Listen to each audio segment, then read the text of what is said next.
नमस्कार दोस्तों, आयुर्नो में आप सभी का स्वागत है। आज हम बात करने वाले हैं अभ्यंग के बारे में। अभ्यंग आचरेत नित्यम, ऐसा आयुर्वेद में अभ्यंग के बारे में कहा गया है, जिसका मतलब होता है हमें अभ्यंग हर रोज करना चाहिए। अब जान लेते हैं अभ्यंग मतलब क्या।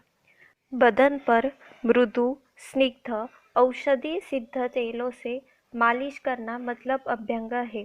मगर आजकल भागदौड़ की जिंदगी में वक्त के कमी से लोग अभ्यंग करने का आलस करते हैं, इसलिए हमें कम से कम सिर, पैर और कान का अभ्यंग जरूर करना चाहिए। अभ्यंग योग्य बच्चों से लेकर बूढ़ों तक सबने अभ्यंग जरूर करना चाहिए। उसी के साथ वात व्याधि जैसे पैरालिसिस से पीड़ित हो या आप में मोच आई हो तो अभ्यंग जरूर। अभ्यंग अयोग्य अजीर्ण, आपका रात का खाना अच्छे से पचन नहीं हुआ है तो अभ्यंग ना करें। उसी के साथ अगर आपने वमन विरेचन आदि पंचकर्म शुद्धि की है तो आप कफ विकार और बुखार व्याधि से पीड़ित है तो ना करें।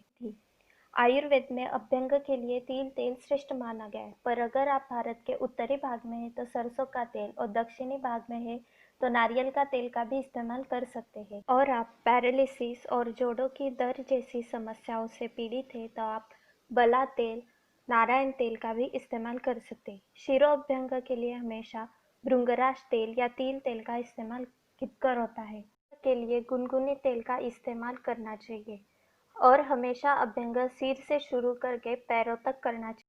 अपनी त्वचा पर आप तेल को दो तरह से लगा सकते हैं, एक प्रतिलोम और दूसरी अनुलोम।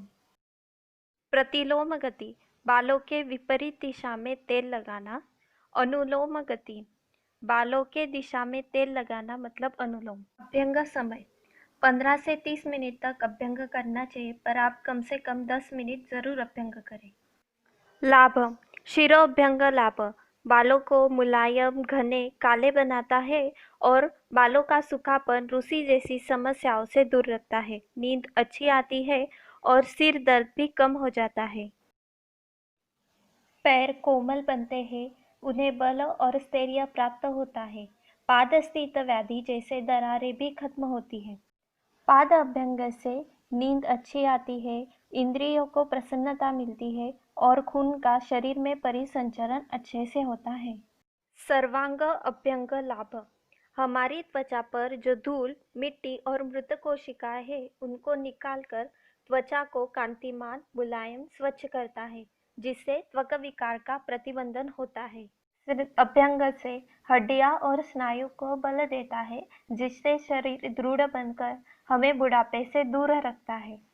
पैरालिसिस, साइटिका, संधिगतवात, कटिशूल, मन्याशूल जैसी व्याधि में दर्द से राहत देता है।